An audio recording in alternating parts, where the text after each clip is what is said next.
My guest for this first program is Bill Toops, the publisher of the Glendale Star and the Peoria Times. The Glendale Star is our local weekly and also the official newspaper of record for the city of Glendale. Welcome, Bill. Thanks, Gary. We really appreciate the opportunity to be here today. Why don't you start off by giving us a little bit of the history of the Glendale Star? Well, thanks, Gary. We'll be happy to do so. My parents started the publication in 1977. It's part of a long history of newspapers, really, in Glendale. Glendale has had its own newspaper on a weekly basis since statehood days. The Glendale News was first started in 1912, served the community for up to about the mid-50s or so. Another paper surfaced at that time. It was called the Glendale News Herald. Ironically, we were located in Peoria, where we also published the Peoria Times, which started in 1952. Our corporation at that point also was doing the printing for the Glendale News Herald, which went through the late 70s, where they later went out of publication. Then folks in the leadership in Glendale and some of the city officials approached my parents and said, would you consider and be interested in doing a publication like you are for Peoria in Glendale, since it was without one at that time. So it was roughly December 1977, they launched the Glendale Star, and we published weekly since that point. Later moved to Glendale and set up an operation there, and that's where we are today. Would it be safe to say that we've been with the newspaper that whole entire time except for that brief interruption? Pretty much the case, yes. There was just a very few months at least, or at most I should say, that was in between the two.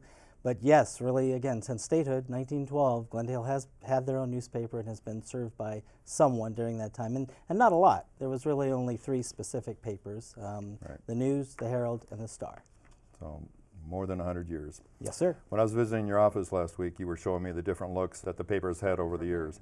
I found that really As interesting. you can see, it was the big broadsheet at that time, big wide width. It was probably the same width we're running now, but in a broadsheet format. So Can you tell our viewers about that? in the old days, even back to 1977, the typical standard format was the broadsheet. Much like the daily newspapers that you see still in publication, paper widths were much wider at the time. Our sheet was enormous, if you will. But that was typical, it was the standard, that's what people, both advertisers and readers alike, were used to. So we started in that particular format. One of the things we certainly encountered with that is most of our advertisers were small to medium businesses. On a gigantic page, small advertisers had very little visibility.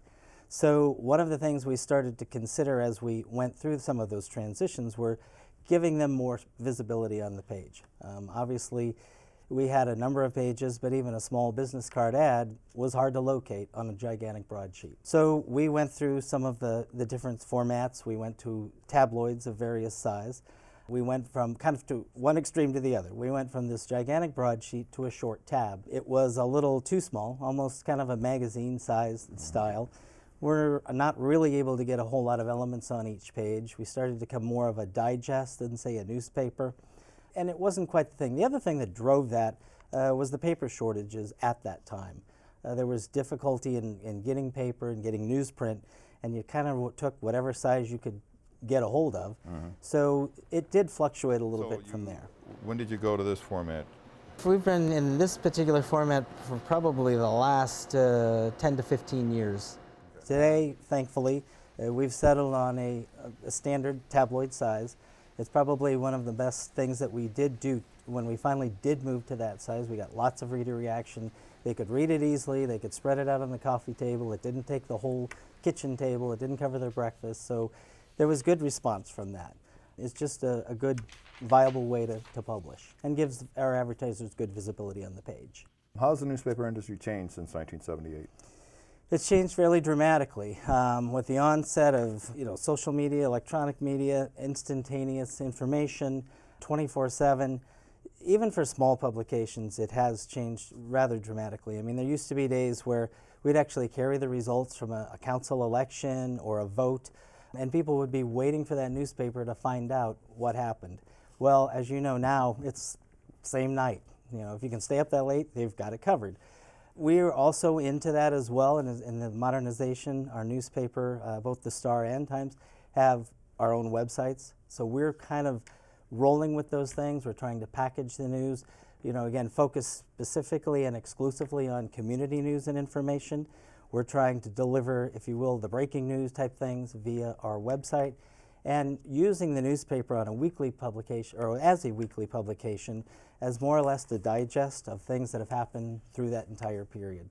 Not all of our readers are online, not of our all online folks are necessarily readers, but we're trying to market back and forth through there. So by things like our online poll, some cross-marketing and some exclusive online exclusives, in-print exclusives, trying to get them back and forth and get them involved in both products. So it ends up being a little bit of a journal of the past week's activity. Absolutely. When did you go color? When did you start going color? Well, we've had the capacity for color from the beginning. It was really the USA Today that kind of launched everyone in the print world into color.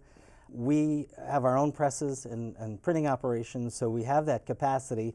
The capacity is impacted by how much we use. Every time we give a unit for color, we lose 8 pages of section. So that's why you'll see the Star typically in a 2 to 3 section format today, just so we can get enough color, both for our advertisers and our features of news information and what have you. But color is a big thing. Everybody, we live in a world of color. They see it online. So yeah, you have to deliver it in print as well.